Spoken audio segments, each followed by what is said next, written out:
story, The Rainbow Bird, by Brooke Harrell, myself. And I'm just going to give you a little review on the back. So, The Rainbow Bird, and in a land far away, there was a bird named Rainbow Bird. He always brags about himself. The birds didn't like this. They told the king, who told the witch, who cast the spell on him. He breaks it by being kind. Read the story to find out the moral under the flap. So this is the flap, and when we finish it, I will show you what the moral of the story is. For now, we're just going to read it and see if maybe you could find it out. So this book is also dedicated to my sister Molly, right here. Hello, my name is Molly Harrell, related to my sister Brooke Harrell. Well, we are sisters, so, and this book was published in 2017 by Brooke A. Harrell, and I'm 9 years old, so I'm going to go ahead and read you guys the story. Once in a land far away, there was a bird known as Rainbow Bird. All the birds called him that because of all the rainbow colors on him. But there was one thing about him nobody liked. He always bragged.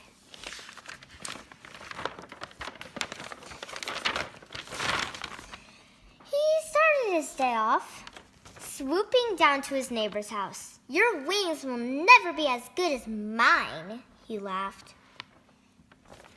Then, swoosh, he made it over to Mrs. and Mr. Bird's house. "Oh, look at your babies, two ugly little ducks. When will they grow their color?" he chirped. All the birds did not like what was going on, so they gathered together to tell the kingbird. On their way there, they talked about all the mean things Rainbow Bird had said. When the birds reached the castle, they told the king their problem. "He called my babies ugly ducks," said Mrs. Bird. "He said my wings will never be as good as his," said Neighbor Bird. "Please do something," said the baby chicks. Settle down, said the king. "I have an idea." To stop Rainbow Bird, he told the birds his plan.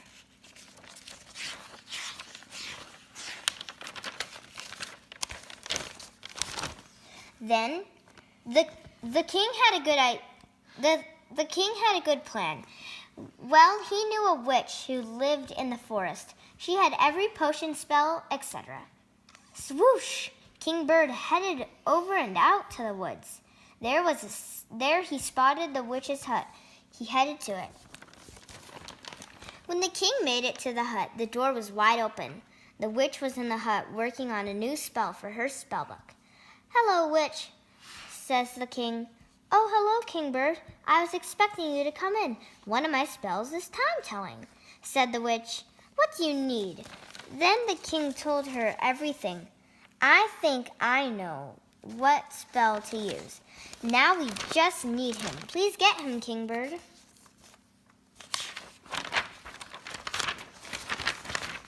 So Kingbird headed to the village. When he got to Rainbow Bird's house, he tapped on the door with his beak. "Oh my, a visitor," said Rainbow Bird. He peeked out his windows.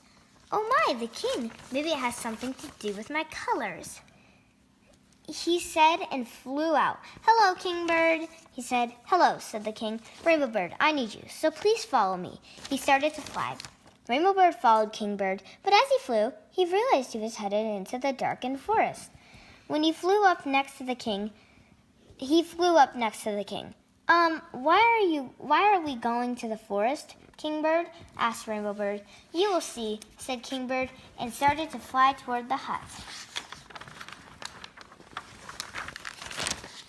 Inside, they saw the witch. She had a potion in her hands. It was pitch black. "Hi, Rainbow Bird. Do you happen to know why you're here?" asked the witch with big eyes. No, said Rainbow Bird with fright. He was afraid of the witch and the forest. "Well, if you don't know, I might as well tell you," said the witch, and then she told Rainbow Bird how mean he was being. Then she made him drink the potion, and his whole body turned black.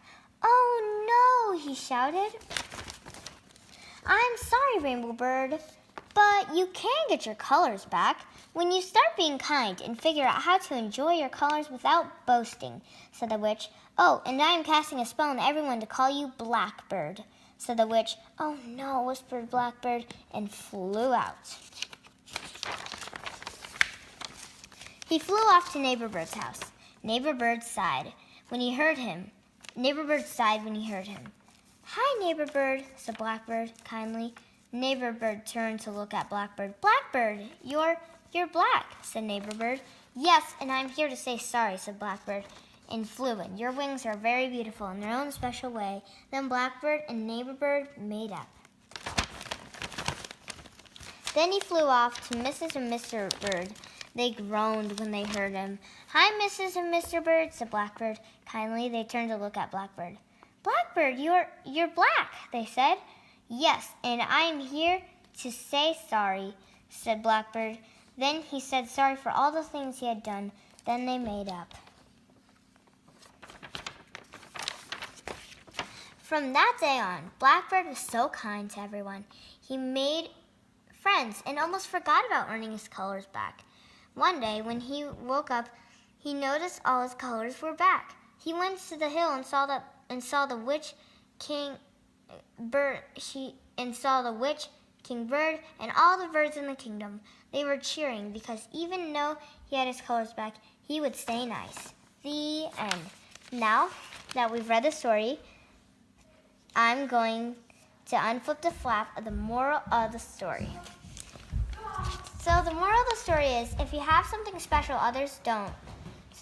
If you have something special others don't brag.